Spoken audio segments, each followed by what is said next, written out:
guys. Thanks for joining me. I'm Sheila, by the way. Um, Usually when I do a video, it's because I had to get dressed anyway. Sometimes I be going a couple weeks at a time. I either didn't have any errands to run or didn't have anything to talk about. Now, in the last video I did about being retired and working at Walmart, I had mentioned I live in a low cost state. And I got a lot of questions about that.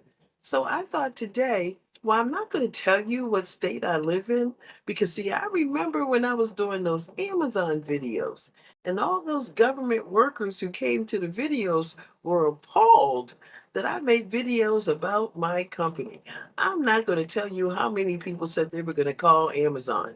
And I remember thinking, good luck, because Amazon's number is unlisted. Even I can't call Amazon. But I realized that a lot of people just didn't understand what Amazon's media policy was like. But the point that they thought they could take it upon themselves to call my job and report me, I ain't never telling y'all where I live. But other than that, I will try to share with you the basic principles of finding some place that has low cost living. So, without further ado, let's get on.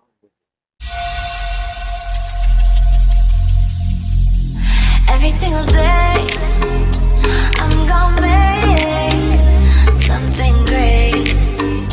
That's my way. Every single day. Now, this is mostly for people who are retired like myself. Now, I know there are lots of people who managed to retire well. They were fortunate enough to get a pension, or they were fortunate enough to have a job that offered a 401k and they contributed to it. A lot of the videos I make are for people like myself. I was self employed. We didn't have those options. And when you have those types of options, it makes it so much easier to do the right thing. I remember there was a point that I have um, went to Edward Jones to get a small retirement for myself because, like I said, didn't get a pension, didn't have an option of having a 401k, and I was contributing $100 a month, which I thought was pretty good. Now, with Amazon, I put in $200 a month, and Amazon matched that $200 with almost $150 of their own money. That's why I was able to have a nice little tidy sum when I left Amazon. But I went to Edward Jones, and I didn't know anything about investment. I just knew that I was supposed to do something. So I noticed that everybody else was saying they were making all this money with mutual funds, and it just seemed like I was losing money. I mean, I just really didn't understand it. So after a year, I just closed that account out and I said, okay, maybe I will just try to always keep $1,000 in my emergency account. And I will be honest, once I hit that magic number, I just stopped contributing. I was just happy to see that $1,000 in the savings account. It turns out a year or so later, it came to light that companies like Edward Jones were actually putting you into funds that was giving them a kickback. And on top of that, was charging you fees, which is the reason why I realized I was never moving ahead. And I'm not gonna lie, I felt a little betrayed by that. Um, I think if you were lucky enough to be at a job that makes it so easy for you to save, they take it out of your account before you ever see it. That is a blessing. Take advantage of it because that money does build up over time. When I went from 40 hours a week to 32 hours a week because of my needs at Amazon, I didn't stop that. And so one day it came up with my daughter, and I told her I was putting away $200 a month, and Amazon was doing a bit of a pretty decent match to it. And she goes, really, Mom? She goes, because most people are only doing like $5 to $10. And I looked at her and I said, well, how much are you doing? And she looked at me and she goes, more than what I was doing. I'm going to do more than what I was doing. I said, okay. But the jobs that she's had since she graduated from college have always allowed her to contribute to her 401k. And, not sure how much she did, but she's been doing it. So, for somebody in her age group, and yes, she's 34, um, and you've been contributing since 18, that is not a bad start at all. So, how to find a low cost area? I don't know any other way to say this, but find a failed state.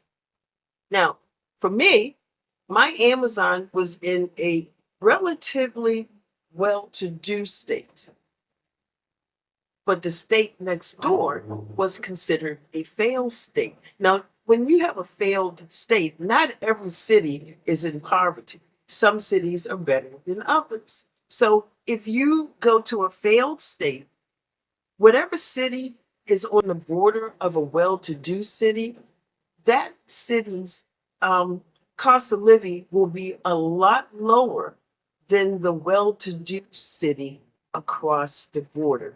And so that's what I did. I moved across the border to a basically failed state, but still a pretty decent city because we have everything that everybody else has. It's not like we're a food desert and only have a Dollar General. There is a Weiss, an Aldi, a Martin's, a Shop-a-Lot, all within 2 blocks of me. But my complex is back into a cul-de-sac. So even though all that stuff is out there, I never see traffic. So I mean, it's little things like that, and especially if you are retired, then and you don't really need additional income. But like I said, even in my town, we got 2 Walmarts. You see what I'm saying? So just being able to find a place where the cost of living is lower, and I know that a lot of people went through rent increases when during the pandemic, or rather when the pandemic was kind of over, because you couldn't put people out because of the mandate about not putting people out during the pandemic. But as soon as the pandemic was over, a lot of complexes put a lot of people out and started raising their rents to get back the money they lost.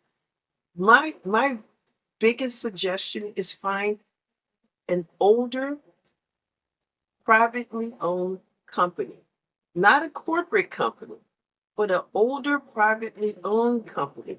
My complex is privately owned. They built these apartments 30 years ago. You know, 30 years ago, this was the place to live. It was built for working class families because at the time, this area had a lot of factories. Well, they're pretty much all gone now. But at the time, it had a lot of factories. So you had a lot of two-income families that made pretty good money. So this complex offered 2 bedroom and 3 bedroom apartments. Mine's is a 2 bedroom. It's 1,000 square feet. As you can see, I have a balcony with an electric outlet, which is why, sometimes I have my fireplace on my television. There is an area. What is it when you go to a fair and they have those big triangle shaped coverings, and then they have a bunch of picnic tables under them? We have one of those. We have a playground and we have a pool. Now, when I moved here, the on-site property manager, because we have an on-site property manager, and trust me, if you are a owner who spent your own money to build this big ass complex, you're going to have somebody there all the time to keep an eye on it. She told me that they closed the pool for COVID and she wasn't sure if they were going to reopen. Well, I don't think they are, but it's a really nice pool and bathhouse. But financially, I could see why they don't. Because what has happened is over the years, because a lot of the factories have gone, there aren't so many, there are families here, but they're older families, if that makes sense. As a matter of fact, I'm honestly going to say probably a little less than 50% of the people who live here are retired. Because where are you going to find an apartment complex that is well maintained and has all the things that you don't need, but you like to know they're there? Because I take my grandson to the playground, and if the pool opened, I would take him there. But other than that, I don't use those things. So since half the population here is older and retired, I mean, like I said, it's just stuff we use with our grandkids now. But I wouldn't reopen that pool either. So, I mean, you really have to think about what your priorities are. Now, I'm sure I mentioned before that my daughter lives in the town where I used to live and moved across the line from. My landlord owns that property too. But that was never built as a family property. It was built as a young professionals or a white collar property. Yes, people there have kids, but a lot of people don't. And so her property is kind of fancy smancy. We're talking crown molding around around the ceilings, a fireplace, a breakfast bar, stainless steel appliances, two bedrooms, two bathrooms, because it's a place you can entertain in. You understand what I'm saying? It's a place that you would entertain in as maybe a young professional couple. And she has the garage. Now she pays $13.50. And yes, her rent did go up because before it was 12. So when her rent went up, I said, "Are you going to move?" She goes, "Heck no, Mom. I should be paying 15 to 1600." She goes, "I'm not moving." Well, I feel the same way. If my rent went up to 1,000 because I pay 9 now, I would still pay it because it's worth it. Very rarely do you still find private owners who care more about making sure they have people who can afford to live there and keeping them there. My mother told me about a formula years ago that the way banks used to decide whether you could find a house, no more than one third of your income was supposed to go to mortgage. The other third was supposed to take care of your utilities and any reoccurring payments like a car payment. And back then, a lot of people bought furniture from places they could make payments on. And then the last third was supposed to be your disposable income and a little bit of money to put in savings. Well, that seems to have just gone out the window. But I think that this landlord kind of still looks at things the same way because one, you do have to pass a background check, but they also want to make sure you can afford the place and they keep the places at a price that's reasonable. Now, how do you find these places? Oh, excuse me. I don't know. When you start looking for some place to live, look for buzzwords like family owned for 50 years. Now, of course, when my landlords, but the husband and wife team die and their kids get it, well, they're probably going to sell it to some type of um, corporation and the rates will go sky high and you'll get nickled and dimed for everything, which is what happened to my old studio. When I moved into my studio, that was supposed to be my retirement apartment. And then it got sold and it just went to hell from there. So when I got my job at Amazon, I'm like, this is opportunity for me to get out and find a new place. Who knew that I wasn't going to be able to find a place in that town and had to come across the border, so to speak? But that was probably the smartest thing that I did, that I was willing to make, to make that move. Right now, I'm 45 minutes maybe from my daughter. It's a straight shot. Not even on a major highway. It's a back road because I don't do major highways anymore. Um, And like I said, we got everything that everybody else has. We even got a fancy smancy shopping center that I really rarely ever go to, but it's there if I wanted to, you know? So, I mean, at this point in time, bright and shiny is going to cost you. For all those people who need bright and shiny, and my daughter is kind of one of those people, it's going to cost you. She just got lucky that she was able to get it from a private owner who wasn't trying to milk people, you know. But if you're happy with well built, okay, and sturdy and well maintained, well, then find yourself a good older property. And 9 times out of 10, they're also going to be larger. Apartments now are kind of small, but the older apartments were built to give families space. So I hope this helped. Um, yeah, but I guess that's about it. And if I can think of something else, I'll come back. What I would like to say is, I share with you all that now that I'm on Social Security, that I really can't make more than 23 grand and some change a year.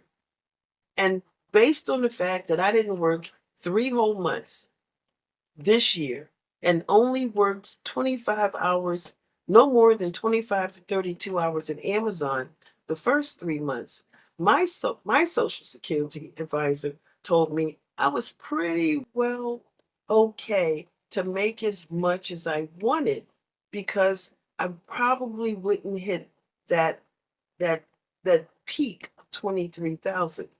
And so, yeah, for me to work 32 hours a week at Walmart just for 6 months is not going to hit that peak.